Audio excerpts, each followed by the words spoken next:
1945. O regime nazista está agonizando. No fundo, todos os líderes nazistas deviam saber, mas não podiam dizer em público. Os membros da cúpula começam a debandar. No último momento, os ratos abandonaram o navio e ele ficou furioso. Em meio à loucura do fim da guerra, o diretor da SS, Heinrich Himmler, faz acordos clandestinos. Hitler deixou de ser fiel. Aquilo era traição. E a sombra de Hitler, Martin Bormann, faz uma escolha impossível. Por um lado, ele queria sobreviver. Por outro lado, queria ser leal. A primeira-dama do Reich, Eva Braun, é recompensada por sua lealdade inabalável. O relacionamento era escondido do povo alemão. E o segundo em comando de Hitler, Hermann Göring, tenta tomar o poder. Um passo em falso e ele seria executado. Esta é a história dos asséculas de Hitler. Os ciúmes, as disputas internas e a bajulação que criarão um monstro e alimentarão os maiores horrores do Terceiro Reich.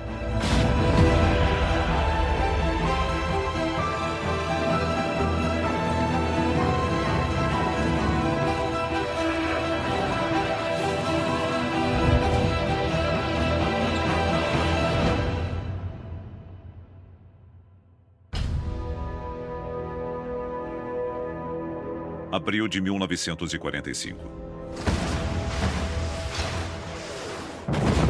O Exército Vermelho se aproxima de Berlim. E as forças aliadas cruzam o Reno, avançando rumo ao centro da Alemanha nazista. O último e humilhante capítulo do Terceiro Reich já começou. A Alemanha está à beira da derrota. Antes venerados por milhões, Hitler e seu grupo, cada vez menor de seguidores, se escondem em um bunker imundo, cercado de tropas inimigas. Nas últimas semanas do Terceiro Reich, a cúpula nazista se desintegrou. Era o fim. Eram os momentos finais de um império. Do Terceiro Reich restava apenas o nome.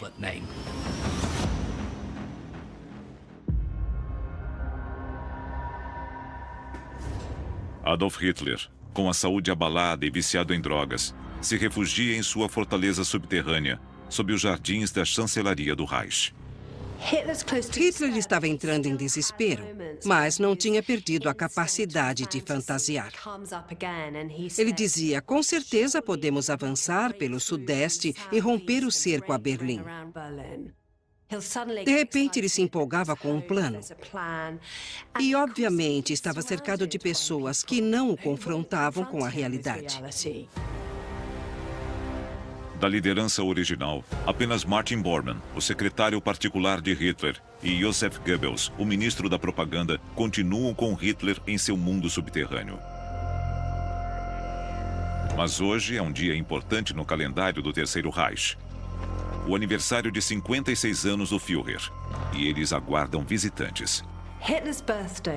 Os aniversários de Hitler sempre foram grandes ocasiões, com milhares de presentes enviados pelo povo alemão e comemorações com a cúpula do partido. E toda a cúpula foi até a Berlim devastada. O diretor da SS, Heinrich Himmler, foi um dos seguidores mais leais de Hitler. Mas passa os últimos meses longe da loucura no subsolo, morando em um sanatório 100 quilômetros ao norte de Berlim. Ele queria se afastar da desintegração que sabia estar acontecendo no bunker. Lá, Himmler tenta firmar acordos com os aliados. Ele quer assumir o comando da Alemanha quando o inevitável acontecer. Apesar de seus atos de traição, Himmler deixa o abrigo do sanatório para visitar Hitler. O leal Heinrich, como Hitler o chamava, seria leal uma última vez. Ele iria até a festa de aniversário de Hitler em Berlim. A jornada até Berlim envolve uma perigosa viagem de carro de 100 quilômetros. Não podemos subestimar o perigo de ir até a festa de Hitler. O presente de aniversário dos soviéticos é um ataque de artilharia ao centro da cidade.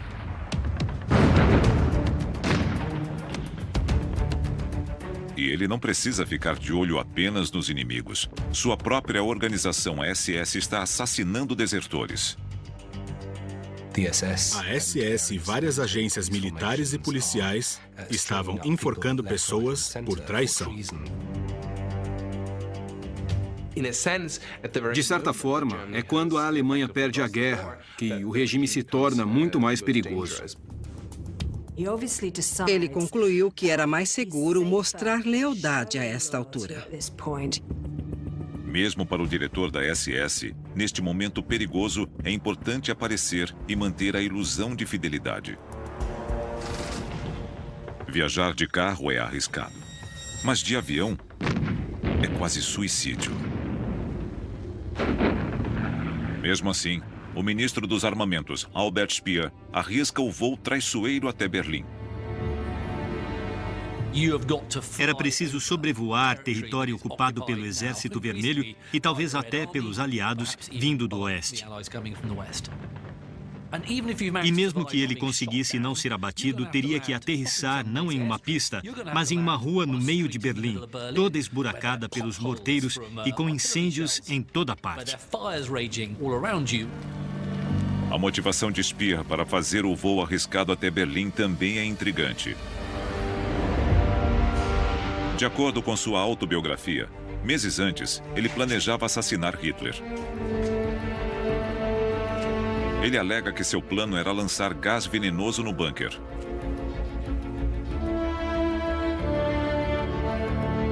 Mas uma nova chaminé, instalada como precaução contra gases tóxicos, frustrou a ideia. Talvez ele tenha pensado nisso e mencionado a alguns subordinados. Mas é mais provável que ele tenha usado essa história para convencer os aliados de que não era um nazista tão malvado como os outros.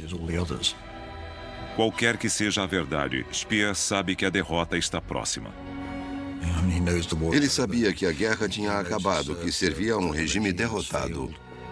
Então, por que ir a Berlim? Teria Speer alguma ambição secreta?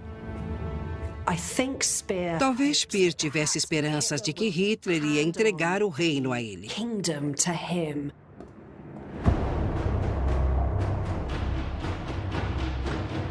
Parte do reino é o que já foi o prédio de maior prestígio do Estado nazista, a chancelaria do Reich.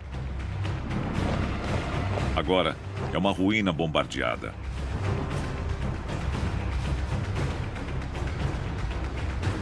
Um cenário adequado para a reunião da cúpula em homenagem ao perturbado ditador em seu aniversário.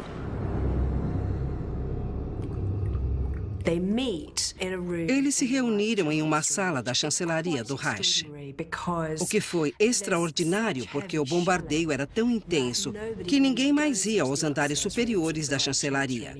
E toda a mobília tinha sido retirada.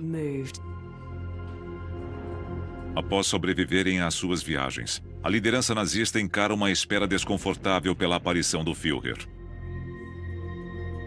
8 metros abaixo, no bunker inviolável, Hitler faz o seu ritual diário. Depois do café da manhã e do colírio de cocaína, Hitler se sente disposto bastante para encontrar o seu séquito e receber os parabéns. A festa de aniversário é uma boa ilustração, um microcosmo, digamos, de como a vida que eles levavam no bunker desde janeiro era absurda. Eles moravam em um mundo fantasma. Outro membro-chave da cúpula que enfrenta o risco de viajar até Berlim é o comandante da Luftwaffe, Hermann Göring. Göring ainda continuava se considerando o segundo no comando do Reich. Há 4 meses, o homem que se juntou ao partido nazista como herói de guerra e garoto propaganda faz planos para a vida após o Führer. Ele estava farejando como um grande tubarão, alguma oportunidade de finalmente tomar o poder. Hitler finalmente faz sua aparição. Ele é acompanhado pela primeira-dama não oficial do Terceiro Reich, sua amante, Eva Braun. O relacionamento de Hitler com Eva Braun era complexo. Quando estavam juntos, Hitler era um homem diferente. Embora estejam juntos há 12 anos, os nazistas mantêm a ilusão de que Hitler é solteiro, dedicado apenas à nação alemã. Ela nunca foi publicamente reconhecida e o relacionamento foi escondido do povo alemão. Para a cúpula nazista, ver o Führer com sua amante é um sinal de que, para Hitler, o fim está próximo. Ainda mais alarmante é seu estado físico. Boa parte dos líderes ficou totalmente chocada com a fragilidade dele. Nos aniversários, Hitler sempre fazia discursos, se gabava e os incentivava a buscar a grandeza. Mas aquilo foi muito diferente. Foi constrangedor e deprimente. E o tempo todo a artilharia os lembrava de que o fim estava próximo.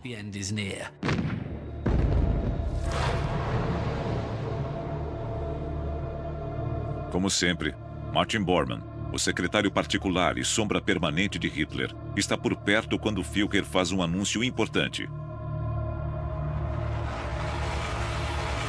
Hitler ficará em Berlim e, se necessário, morrerá no bunker. Os membros da cúpula reagiram de formas diferentes. Todos estavam tensos e constrangidos.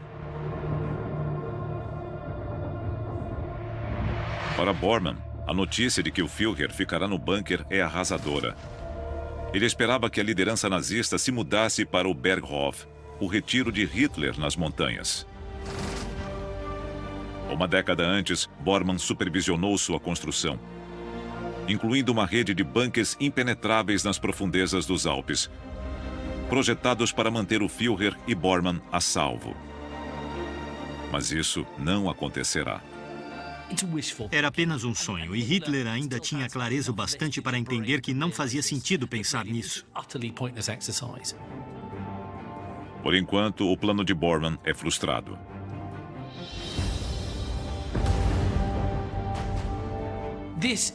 Isso foi, de certa forma, previsto por Wagner. É como as óperas de Wagner terminam, e todos eles sabiam. Mas Göring observa com interesse. Ele interpreta a afirmação de Hitler como uma renúncia e sua chance de assumir o controle da liderança. Estava claro que Hitler tinha ido para Berlim porque nunca ia se render. Ele preferia morrer em sua capital a ser visto fugindo. Göring, no entanto, não vê problemas na fuga. Na verdade, ele a planeja há muito tempo. Seus servos já transportaram seus espólios de guerra, cerca de 5.000 obras de arte. Ele mudou seus tesouros e pinturas de lugar. Tirou todo o seu dinheiro de bancos alemães. Naquela manhã, 20 toneladas de explosivos são espalhadas pela casa de campo de Göring-Karinhau. Se ele não pode aproveitar a mansão grandiosa, ela deve ser destruída.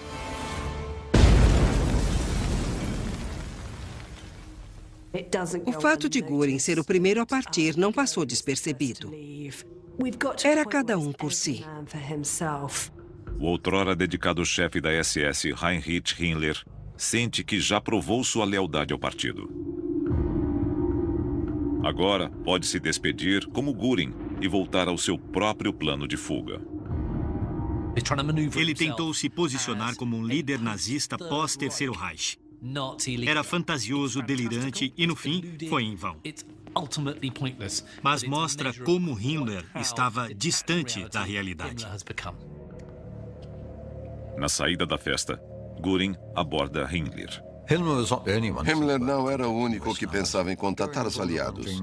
Göring também queria dizer ao Ocidente: fizemos besteira, mas os russos são uma ameaça a todos. Por que não se juntam a nós para enfrentar os russos? Ele tinha a ilusão de que seria tratado como um grande líder. Mas Himmler está bem mais adiantado. 5 dias antes, ele entregou 5.000 judeus aos aliados.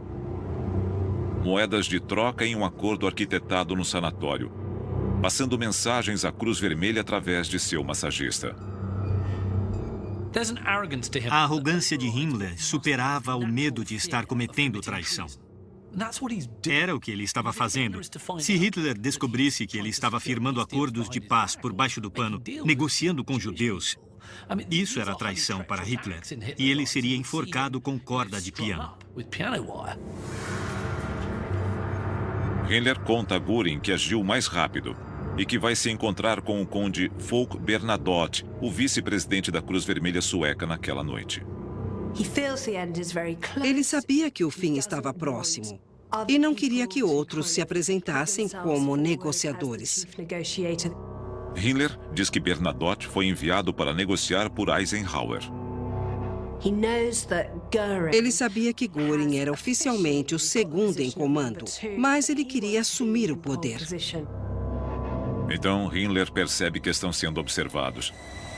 E pelo mais perigoso dos rivais, Martin Bormann. O bajulador Bormann chegou ao poder através da manipulação, envenenando a mente de Hitler. Himmler sabe que se Bormann os escutou, seus dias estão contados. Naqueles dias finais, Himmler vivia em estado permanente de extrema ansiedade, porque ele sabia que, ao tentar negociar a paz, estava cometendo traição. Himmler sabe que precisa agir rápido. Ele dirige a noite toda até a costa do Báltico para 2 reuniões importantes. A primeira com o representante do Congresso Sionista Mundial. Espertamente, Himmler criou laços com o Congresso Sionista Mundial e com potências ocidentais através da Suécia. E o motivo era óbvio. Ele queria escapar e ter uma vida após o Terceiro Reich. A esta altura, o número de vítimas judaicas está alcançando 6 milhões e Himmler é o responsável. Mas há meses, ele tenta cobrir seus rastros. Em janeiro de 1945, Himmler, com a intenção clara de cair nas graças dos aliados quando a guerra acabasse, iniciou um programa de fechamento dos campos de concentração, demolindo os piores aspectos deles e tentando apresentar uma fachada mais humana aos aliados quando eles chegassem. Mas Himmler não tem como se distanciar totalmente das atrocidades. Sua reinvenção para se tornar o governante da Alemanha após Terceiro Reich depende destas reuniões com homens de ideologias radicalmente opostas. Por 45 minutos, Himmler tenta justificar as ações da Alemanha contra os judeus. Ele promete a suspensão das execuções e a entrega dos campos intactos aos aliados. Na segunda reunião de Himmler naquela tarde, com o diplomata sueco Conde Bernadotte, ele está cada vez mais paranoico. Ele estava em pânico, com a pistola no bolso e com medo o tempo todo de que os homens de Bormann surgissem a qualquer momento. Exausto, Himmler parte acreditando estar mais perto de uma reunião com Eisenhower. Mas o medo permanece. Ele foi seguido? Bormann sabe? Uma coisa é certa. Himmler está jogando um jogo muito perigoso.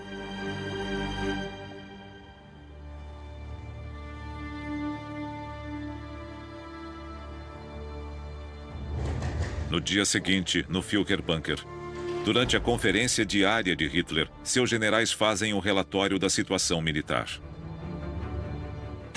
Em 27 de abril, há uma reunião vital de Hitler com líderes da cúpula nazista, incluindo generais e também Bormann e Goebbels. É quando ele finalmente entende que não há saída para a situação militar. que eles perderam a guerra. Não havia dúvida.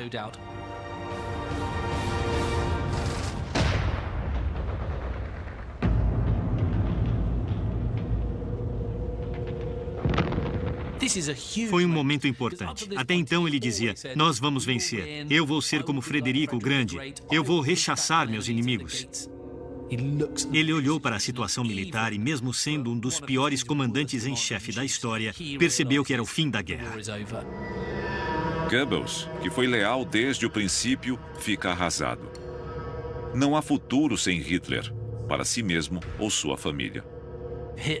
Hitler fez um discurso enorme que pôde ser ouvido em quase todo o bunker.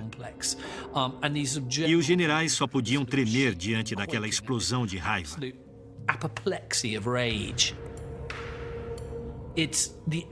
Era o fim daquela odisseia que os tinha levado da cervejaria até o bunker para terminar em tragédia e catástrofe.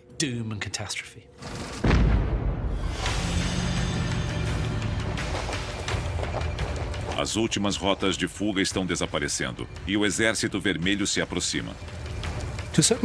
Podemos dizer que os realistas foram os que ficaram no bunker, porque eles entenderam que não havia saída. Cápsulas de cianeto são distribuídas para toda a equipe de Hitler.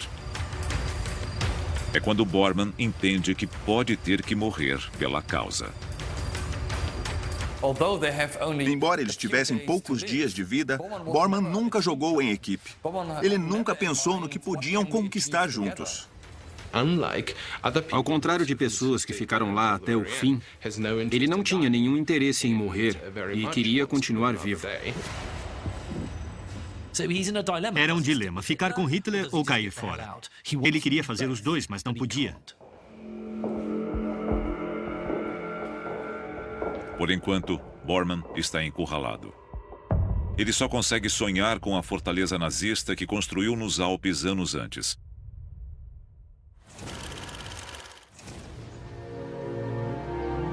Mas Göring já está aproveitando o ar fresco da montanha. Ele fica sabendo que Hitler aceitou a derrota. E apesar do plano de Hitler, Göring decide que dará sua cartada pelo posto mais alto. Mas até que Hitler esteja morto, é um jogo perigoso. Era o dever oficial dele, caso o Führer morresse ou fosse incapacitado pelas circunstâncias, assumir o governo da Alemanha. Ele dita cuidadosamente uma carta a Hitler, pedindo autorização para assumir como seu sucessor. Meu Führer, o senhor está sob pressão e, a menos que me diga o contrário em 24 horas, vou presumir que perdeu a capacidade de governar e eu me tornarei Führer. Ele percebeu imediatamente que era algo muito sensível. Um passo em falso e ele seria executado. Como de praxe, Bormann é o primeiro a receber o telegrama de Göring. Tudo que chegava a Hitler passava por Bormann. Era importante para ele que o poder não mudasse de mãos. E ele não queria que Göring especificamente fosse o próximo líder da Alemanha. Porque se ele, Bormann, sobrevivesse, ele não tinha um bom relacionamento com Göring. Então ele apresentou o telegrama como evidência de deslealdade.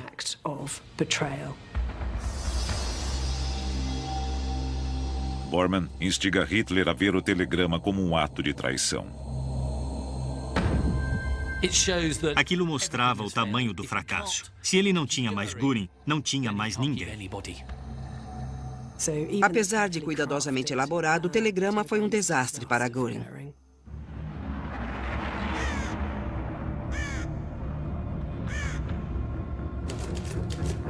E Bormann vai além. Ele envia uma mensagem a Göring dizendo: "Eu o proíbo de dar qualquer passo na direção que indicou." Assinado Adolf Hitler. Göring viu que a coisa estava feia e mandou outro telegrama. Tudo bem, eu renuncio.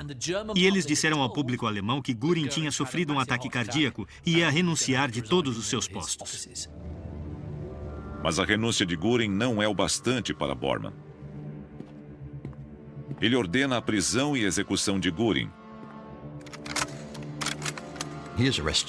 Ele foi preso pela SS, mas uma unidade da Luftwaffe passou por ali e ele disse: socorro, a SS me pegou, façam alguma coisa. Eles mandaram a SS embora e Göring foi salvo. A sorte está do lado de Göring e ele vive para continuar lutando.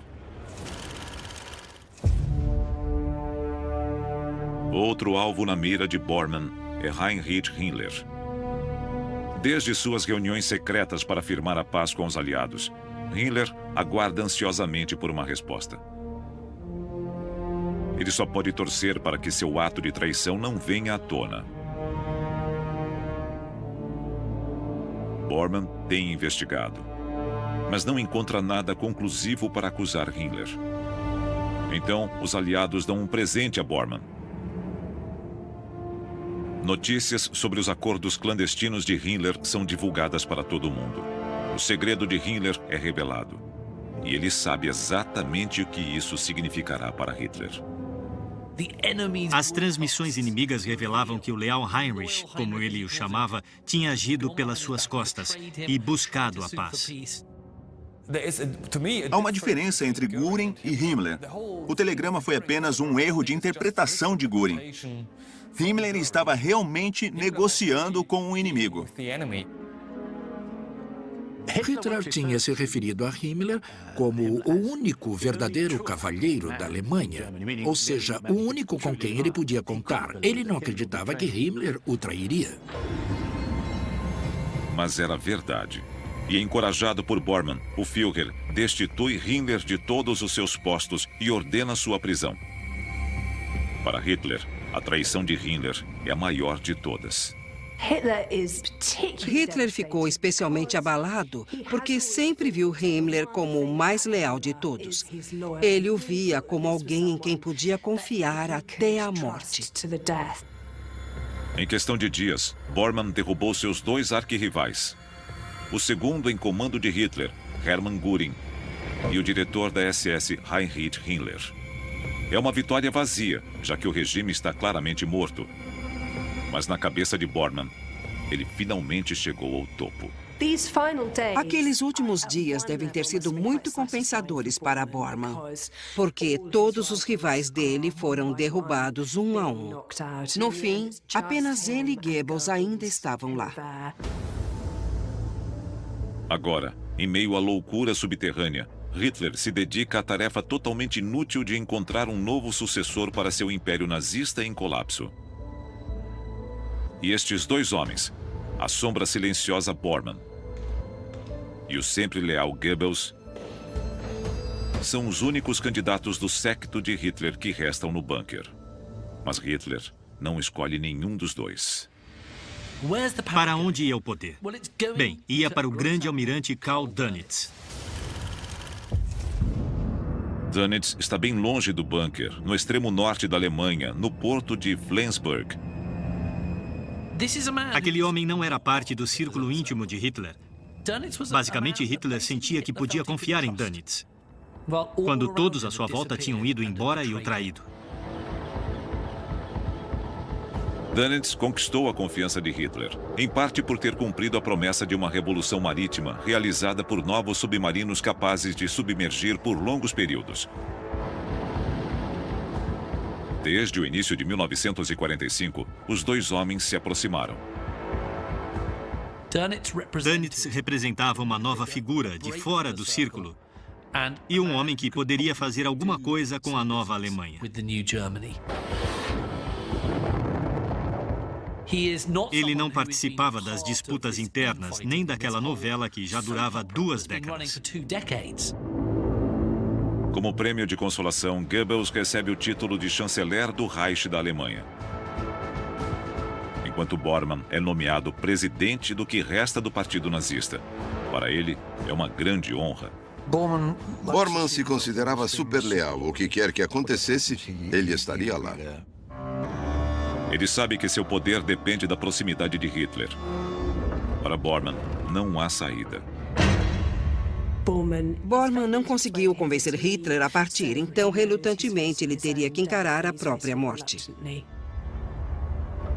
A lealdade de Goebbels é mais fanática. Para ele, não há futuro sem o Führer. No bunker, Goebbels escreveu uma carta ao seu enteado. Então nós sabemos o que estava pensando. Ele disse: tudo que eu tenho se deve a Hitler. Eu devo tudo que sou a Hitler. E seria um ato de extrema deslealdade não ficar ao lado dele até a morte. Sua dedicação a Hitler é tão grande que ele leva sua esposa Magda para o bunker. Sua esposa, Magda Goebbels, era tão dedicada a Hitler quanto ele, e ela insistiu em levar os filhos. Eles disseram às crianças que iam entrar no bunker para estar no centro de tudo quando a vitória iminente acontecesse. Goebbels era um homem muito inteligente, mas ainda maior do que sua inteligência era a lealdade, equivocada, é claro, ao mais cruel dos homens.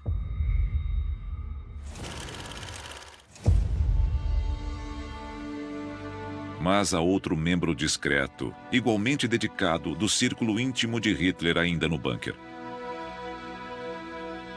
Sua companheira há 12 anos. E um dos segredos mais bem guardados da Alemanha nazista. Eva Braun era animada. Nós a vemos em viagens, nadando, fazendo yoga. Ela era uma pessoa extrovertida. Eles se conheceram em Munique quando Eva tinha 17 anos e era assistente do fotógrafo oficial de Hitler. Agora, após mais de uma década de um relacionamento clandestino, ela finalmente vai agarrar o seu homem. Pouco após a meia-noite de 29 de abril, ocorreu um dos casamentos mais deprimentes, surreais e bizarros da história. Foi entre Hitler e sua amante, ou namorada de longa data, Eva Braun. Eles se casaram na sala de reuniões do bunker. Ele mandou Eva ir embora e ela se recusou. Então, ele se casou com ela, o que foi uma bela reviravolta. Ela disse que não podia viver sem ele e preferiria morrer ao seu lado.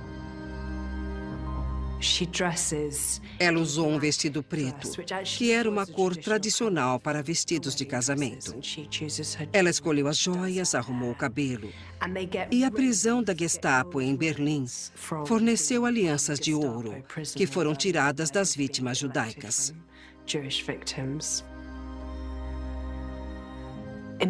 Imediatamente depois, eles foram comemorar. Mas Hitler deixou a festa rapidamente. E Eva Braun teve que beber champanhe com as secretárias.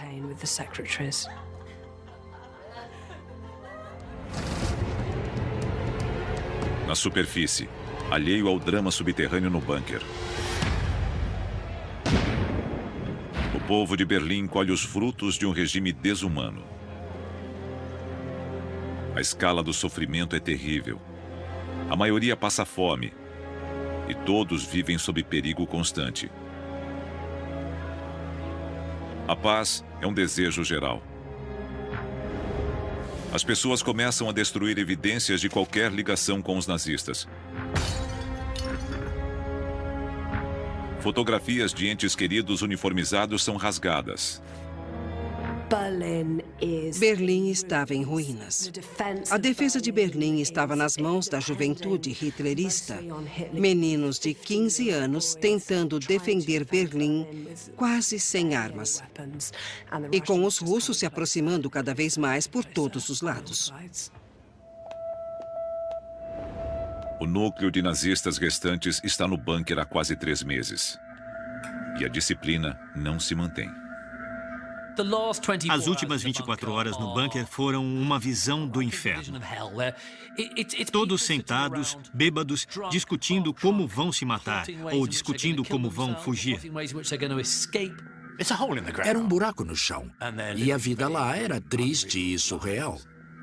Eu tento imaginar o cheiro e o barulho do bunker. O sistema de ar-condicionado era movido a diesel, ruidoso. E descreveram o cheiro como de urina e odor corporal fétido e repolho. Os oficiais restantes da SS estão permanentemente bêbados e junto com as mulheres do bunker, determinados a aproveitar suas últimas horas. O bunker foi se tornando uma pocilga cada vez mais sórdida, fedorenta, enfumaçada e regada a álcool. A vida lá era extremamente claustrofóbica. Era uma área pequena, com as pessoas todas apertadas. E sabendo que seu destino estava em jogo.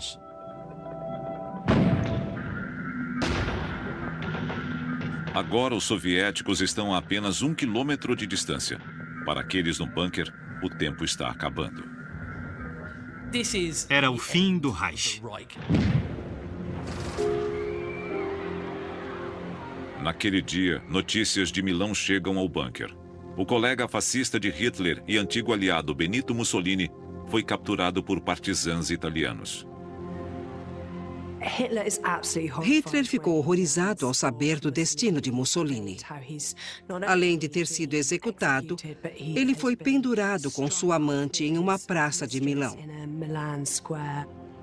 E Hitler estava determinado a não sofrer aquela humilhação. O corpo dele não ficaria com os russos. Hitler provavelmente gostaria de ter liderado suas tropas em batalha e morrido de forma nobre, mas foi um fim melancólico.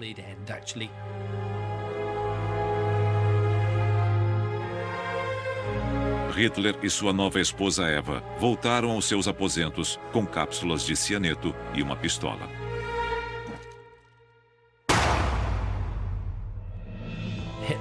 Hitler pegou a pistola e atirou em si mesmo no rosto. E a mulher dele se envenenou, provavelmente ao mesmo tempo.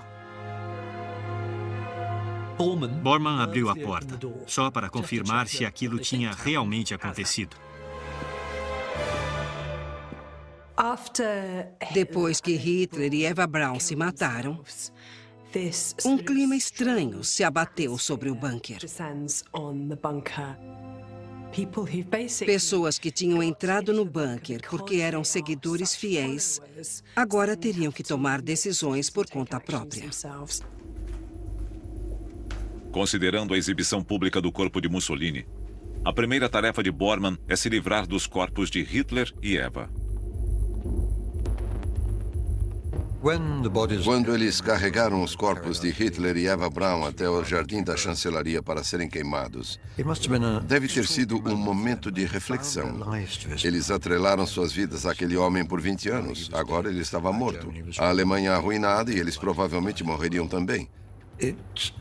Era a falência do sistema a que tinham servido. Hitler foi queimado. Ele foi finalmente destruído.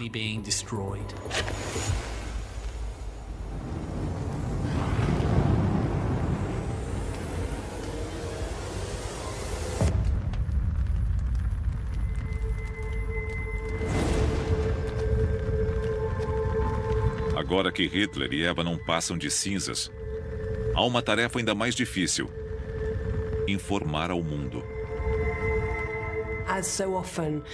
Com frequência, quando um ditador morre, as pessoas em torno dele levam um bom tempo para aceitar o que está acontecendo e admitir publicamente.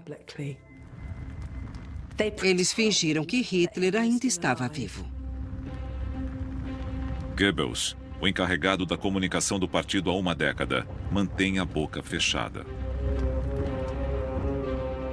O atraso dará a ele e Bormann uma última chance de negociar uma rendição com o Exército Vermelho sem consultar o novo chefe de Estado, Dönitz. Mas para Goebbels, o novo chanceler do Reich, sua única tentativa de diplomacia internacional termina em completo fracasso.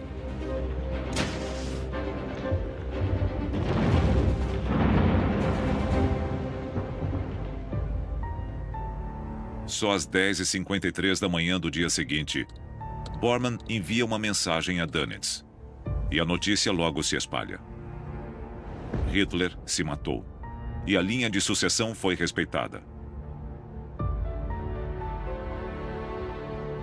O ex-amigo de Hitler logo fica sabendo, o ministro dos armamentos, Albert Speer. Quando ouviu sobre o suicídio, ele pegou uma foto de Hitler e chorou. Depois, escreveu que foi quando o laço se rompeu. O feitiço foi quebrado. Para Bormann, a morte de Hitler não quebrou nenhum feitiço, mas reduziu o seu poder. O telegrama foi uma tentativa de mantê-lo. Bormann enviou um telegrama patético a Dönitz, informando a Dönitz que ele era agora o presidente do Reich e dizendo, vou levar a autorização por escrito. Isso revela um homem desesperado para se agarrar a outro líder. Eu, Martin Bormann, vou levar a autorização. Só eu posso fazer isso. Bobagem. O telegrama era o bastante. A ordem transmitida por Hitler era o bastante. Mas ele dá a Bormann um motivo para sair do bunker.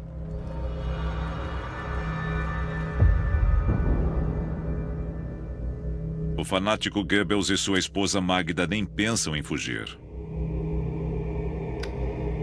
Só resta uma saída: seguir Hitler até o fim. Com a morte de Hitler, o novo chanceler da Alemanha, ainda que brevemente, Joseph Goebbels e sua esposa, sabiam que eram os próximos. Estavam apavorados. Eles iam morrer e um mataria o outro. Mas antes, precisam lidar com as crianças. Magda manda sedar os seus filhos e os envenena com cianeto. Ela não podia viver em um mundo sem o nacionalsocialismo. É um dos comentários mais fortes de alguém próximo ao poder sobre como o regime nazista sequestrou a racionalidade e a normalidade. Uma hora depois de envenenar seus filhos, Magda é vista jogando cartas. Pálida, de olhos vermelhos, sem expressão e fumando sem parar. Ela jogou paciência. Podemos pensar, que desumano, mas o que mais alguém poderia fazer depois de matar os próprios filhos? Na mesma noite, Magda morde sua cápsula de cianeto. E Goebbels dá o golpe de misericórdia, um tiro na nuca. Depois, ele engole a própria cápsula e atira em si mesmo na têmpora. Foi uma prova de lealdade completa. Goebbels e Magda seguiriam o líder deles até a morte. Guardas da SS cobrem os corpos com gasolina, mas não há o bastante para queimá-los totalmente. Mesmo na morte, Goebbels fica em segundo lugar. Não havia gasolina suficiente para Goebbels. Então, o que resta de Goebbels é um cadáver carbonizado e contorcido, horrível. E não totalmente consumido pelas chamas, como seu mestre. Com todos foragidos ou mortos, a cúpula nazista agora é formada por um homem: Martin Bormann. Por décadas, ele espiona, manipula e faz o que for preciso para se manter no poder. Para Bormann, a autopreservação era o mais importante àquela altura. Ele jamais ficaria para morrer. O triunfo de Bormann ao final da guerra é vazio. Finalmente, nos últimos dias do Terceiro Reich, ele se tornou o segundo em comando, mas sabia que era o fim do partido. Bormann é o líder de um partido que não existe mais. Todo o seu poder se transformou em cinzas junto com o cadáver de Hitler. A única forma de recuperá-lo é fazendo a viagem de 400 quilômetros até Dönitz, em Flensburg.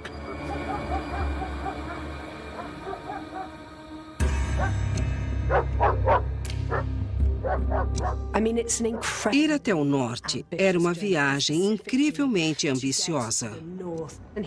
Sem dúvida, ele esperava se tornar tão indispensável para Dönitz quanto foi para Hitler. E achava que podia controlá-lo. Foi essa fantasia que o motivou quando tentou fugir. Bormann estava louco para ir até o norte, louco para se juntar ao novo governo. Bormann guarda o testamento de Hitler em sua pasta. Ele queria sentir que estava carregando a autoridade do Führer, embora a pessoa em si estivesse morta. Adolf Hitler não existia mais. Para chegar a Flensburg, ele terá que atravessar as linhas russas. Mesmo após a morte do Führer, ele ainda tinha o instinto de sobrevivência. Ele queria salvar a própria pele e fez uma tentativa de escapar.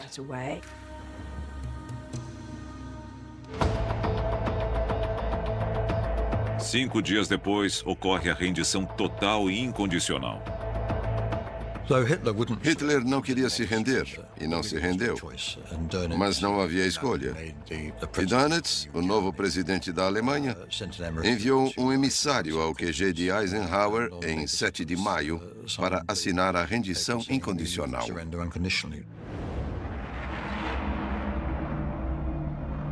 Quanto a Martin Bormann,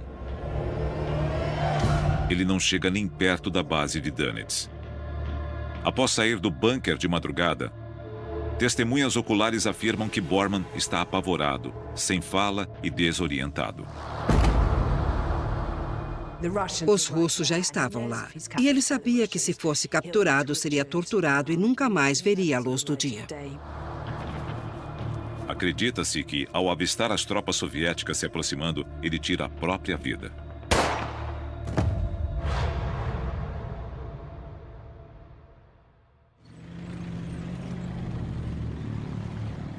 Três semanas depois, enquanto os aliados ocupam a Alemanha, Heinrich Himmler está foragido. Como Himmler era o líder da SS, era de se esperar que ele lutasse nas ruínas da chancelaria em Berlim, mas não foi o caso. Em maio de 1945, Himmler é finalmente capturado pelos ingleses no norte da Alemanha. Mas, durante um exame médico, ele morde uma cápsula de cianeto. O covarde assassino de milhões escolhe a saída mais fácil.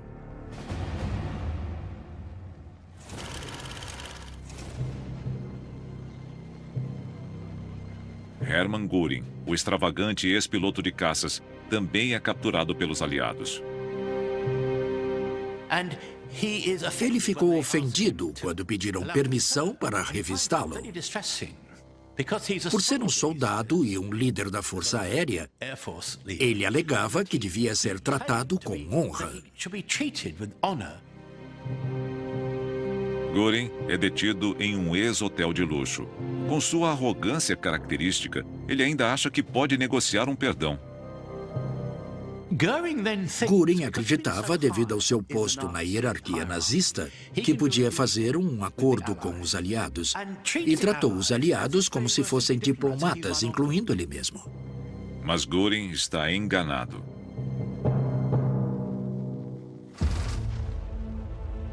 Seis meses depois, começam os julgamentos de Nuremberg. Eles durarão quase um ano. Göring senta-se ao lado de seu antigo colega da cúpula nazista, o ex-delegado do Führer e discípulo de Hitler, Rudolf Hess. Hess estava preso na Inglaterra desde que voou sozinho até a Escócia 4 anos antes, com o plano absurdo de propor a paz ao Reino Unido.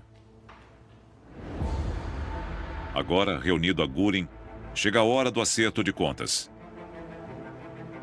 Sempre confiante, Hermann Göring nega categoricamente qualquer conhecimento sobre as atrocidades nos campos de concentração. Ele se apresenta como um diplomata pacífico e insiste que tudo o que fizeram foi motivado pelo patriotismo. A defesa de Göring era: eu estou aqui porque perdemos a guerra. Se tivéssemos ganhado, vocês estariam aqui como réus.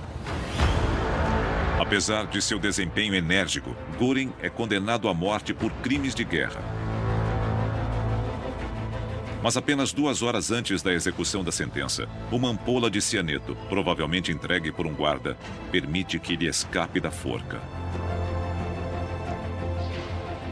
Albert Speer nega qualquer conhecimento sobre o Holocausto e condena os crimes de Hitler e do regime nazista. Ele é condenado a 20 anos de prisão. E quando libertado, se apresenta como o bom nazista.